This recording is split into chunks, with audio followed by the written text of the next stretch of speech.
तो देखो अब ब्रांड्स इस चीज को कैसे जस्टिफाई करते हैं। यहाँ पे कैमरे ने स्ट्रगल किया। तो वेलकम एवरीबॉडी एंड ये है हमारे चैनल की पहली ownership video, long term ownership video. And इस वीडियो में हम आपको सारी चीजें डिटेल में बताएंगे अबाउट S25 अल्ट्रा।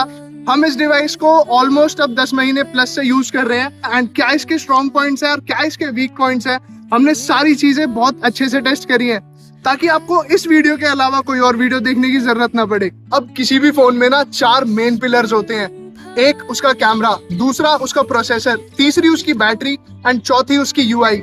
लेकिन अगर हम बात करेंगे 2025 की और हम एआई फीचर्स के बारे में बात ना करें तो वो बहुत गलत होगा। एंड 2025 में अगर अब हम बात करें तो अब मेन 5 पिलर्स होते हैं जिसमें एआई एक बहुत इंपॉर्टेंट रोल प्ले करता है। एंड सही में सैमसंग का एआई सबसे बेस्ट एआई है। तो सबसे पहले इसके एआई फीचर्स के बारे में ही बात करते हैं। तो चलिए बात करते हैं इसके एआई फीचर्स के बारे में। अब मैंने काफी सारे ब्रांड्स जैसे कि Apple, one plus, Xiaomi, Oppo, Vivo, काफी सारे एआई फीचर्स मैंने अलग अलग ब्रांड्स के ट्राई किए, बट ये मेरा पर्सनल ओपिनियन है एंड यही रियलिटी भी है कि जितना अच्छा एआई सैमसंग का है इतना अच्छा किसी ब्रांड का नहीं है। एंड एआई फीचर्स में सही में अभी सैमसंग को डिफीट करने वाली ब्रांड कोई भी नहीं है।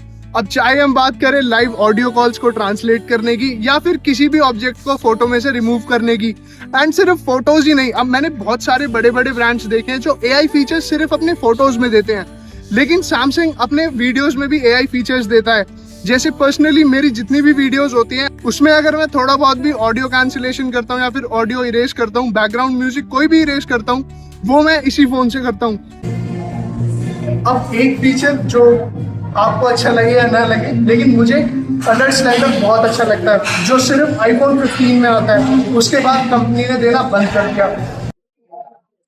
अब एक फीचर जो आपको अच्छा लगे या ना लगे, लेकिन मुझे कलर स्लाइडर बहुत अच्छा लगता है जो सिर्फ iPhone 15 में आता है, उसके बाद कंपनी ने देना बंद कर दिया। एंड ये सब आपके बहुत ज्यादा काम आने वाला है। तो एआई इसका एक बहुत मजबूत पॉइंट है एंड इसके लिए इसे एक प्लस पॉइंट मिलता है। अब अगले पॉइंट की बात करते हैं। अगला बहुत मेन और बहुत मजबूत पिलर किसी भी स्मार्टफोन का वो है कैमरा। एंड इसके कैमरा सही में बहुत अच्छे हैं एंड सिर्फ बोल के नहीं दिखाते, आपको कुछ सैंपल्स दिखाते हैं इसके कैमरास के। ये साइड बाय साइड सैंपल्स हैं 4K 30 FPS के। एक साइड में है iPhone 13 एंड एक साइड में है Samsung S25 ultra. I know इन दोनों का कंपैरिजन तो नहीं है, बट स्टिल मेरे पास फिलहाल दोनों ये अवेलेबल थे तो मैंने सोचा एक छोटा सा कंपैरिजन कर देते हैं। एंड मुझे कलर्स तो iPhone 13 के ज़्यादा अच्छे लग रहे हैं, लेकिन स्टेबलाइजेशन एंड ओवरऑल क्वालिटी मुझे S25 अल्ट्रा की ज़्यादा अच्छी लग रही है। तो ये है इसका फ्रंट कैमरा जो 4K 60 FPS में रिकॉर्ड कर सकता है एंड सही में इसमें भी डिटेलिंग आपको काफ़ी अच्छी मिल जाती है।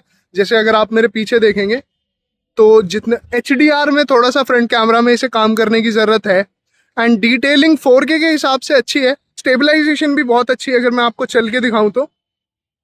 एंड थोड़ा सा अब मैं डार्कर एनवायरनमेंट में जाके दिखाता हूं आपको।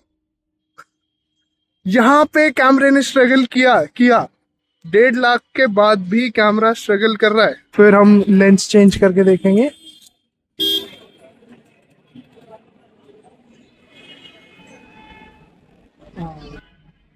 जैसे ही 5x से ऊपर जाता है आपको एक कैमरा शिफ्ट छोटा सा दिख रहा होगा, हल्का सा जर्क जो आ रहा है ये कैमरा शिफ्ट है।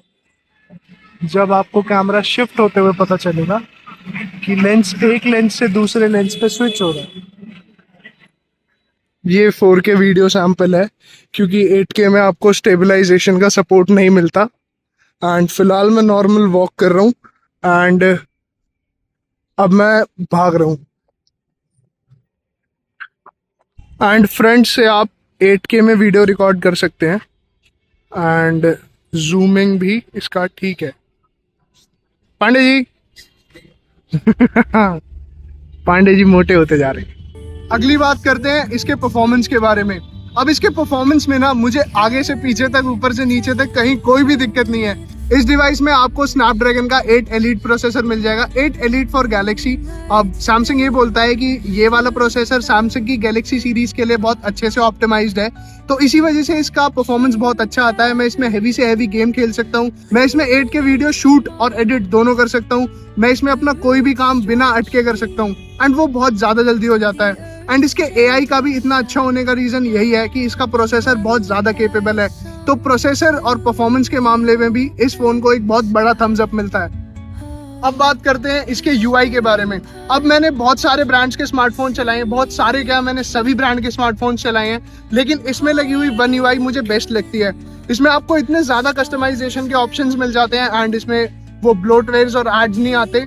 हाँ, बट जो इसके सैमसंग के जो बजट डिवाइसेस है ना, जो 20-25 हजार या उससे अंदर के डिवाइसेस हैं, अब उसमें भी कुछ में सैमसंग ब्लोटवेयर्स और एड्स वगैरह देने लग गया है, तो वो चीज मुझे अच्छी नहीं लगी। बट इस डिवाइस में आपको ब्लोटवेयर्स या फिर कहीं भी एड्स या फिर कोई भी UI में दिक्कत, कोई हैंग लैग कुछ भी देखने को नहीं मिलेगा। इन हाउस आपको डायलर मिल जाता है, आपको डायलर के लिए इधर उधर चक्कर नहीं काटने पड़ेंगे।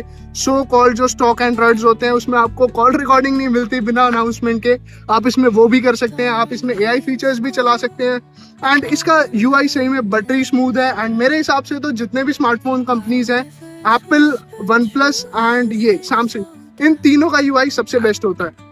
अब इसे 5 में से 4 स्टार तो मिल चुके हैं एंड इसके बाकी के 4 पिलर्स बहुत स्ट्रांग है। लेकिन अब बात करते हैं इसके 5वें पिलर बैटरी की। अब ये चीज मैं बताना चाहूंगा कि इसमें बैटरी लाइफ और इम्प्रूव हो सकती थी।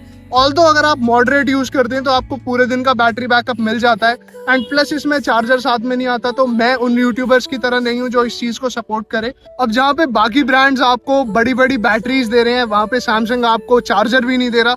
मतलब ये बात नहीं है कि बहुत महंगा है, बट स्टिल अगर बाकी ब्रांड्स दे सकते हैं तो आप क्यों नहीं दे रहे। बहुत छोटी सी चीज है एंड आपको, अगर आप मॉडरेट यूजर हैं तो आपका पूरा दिन निकलेगा, रात को आपको चार्ज करना पड़ेगा। बट अगर आप हैवी यूजर हैं तो आपको दिन में ये 2 बार तो चार्ज करना पड़ेगा। अगर आप पूरे दिन ही कंटेंट कंज्यूम करते हैं या फिर आप हैवी गेमिंग करते हैं तो पूरे दिन की बैटरी लाइफ ये नहीं दे पाता। तो हाँ, बहुत बुरी बैटरी लाइफ नहीं है, लेकिन और इम्प्रूव हो सकती है। तो इसलिए हम इसका 1 स्टार काटेंगे एंड ये 5 में से 4 स्टार डिजर्व करता है ये फोन, क्योंकि ये बहुत अच्छा स्मार्टफोन है। तो हमारी 10 महीने की टेस्टिंग में ये ऑल ओवर बहुत अच्छा स्मार्टफोन है एंड आप इसे 2025 का बेस्ट फोन भी बोल सकते हैं। लेकिन हाँ, कुछ चीजें हैं जहाँ अब भी सैमसंग इम्प्रूव कर सकता है एंड होपफुली वो आगे आने वाले सालों में ये चीजें इम्प्रूव करे। एंड फिलहाल के लिए हमारी रेटिंग में इसे 5 में से 4 सॉलिड स्टार्स मिलते हैं एंड 1 स्टार सिर्फ बैटरी की वजह से कटता है, जो कि मैं हर उस ब्रांड का काटूंगा जिसकी बैटरी लाइफ अच्छी नहीं है। फ्लैगशिप का मतलब क्या होता है? फ्लैगशिप का मतलब होता है कि आपको हर चीजें लेटेस्ट मिलेंगी, क्योंकि ये चीजें समझनी पड़ेंगी कि इट्स 2025 एंड ब्रांड्स को एक अच्छी बैटरी वाला फोन देना पड़ेगा। जो चीजें बजट में आ रही है वो चीजें 1.5 लाख रुपए खर्च करके भी आपको क्यों नहीं मिलनी चाहिए। तो देखो अब ब्रांड्स इस चीज को कैसे जस्टिफाई करते हैं, बट मेरे हिसाब से बैटरी और बढ़ा सकते थे। कैमराज में वीडियोस इंप्रूव और हो सकती है, नाइट टाइम की वीडियोस भी इंप्रूव हो सकती है, उसका भी मैंने आपको सैंपल दिखाया ही है। एंड अगर आप ये 2026 में भी लेंगे ना, अगर आप थोड़ी सी लेट भी देख रहे हैं इस वीडियो को, तो आगे आने वाले 3 साल तक इसका कोई मुकाबला नहीं रहने वाला जिस भी बजट में ये मिलेगा। आप इसे 2026 में भी ले सकते हैं, आप इसे 2027 में भी चला सकते हैं। तो ऐसे बहुत जल्दी अगर आप अल्ट्रा सीरीज का फोन लेते हैं ना, तो आपको जल्दी चेंज करने की जरूरत नहीं पड़ती। ये एक बार की इन्वेस्टमेंट है एंड आपको हर चीज बेस्ट मिल जाती है। इस वीडियो को यही कंक्लूड करते हैं। कुछ अच्छी चीजें भी बताई, कुछ बुरी चीजें भी बताई एंड होप सो कि ब्रांड सुनेगा। तो आज की वीडियो में बस इतना ही, मिलेंगे एक अगली वीडियो में। Until then, one out is signing out.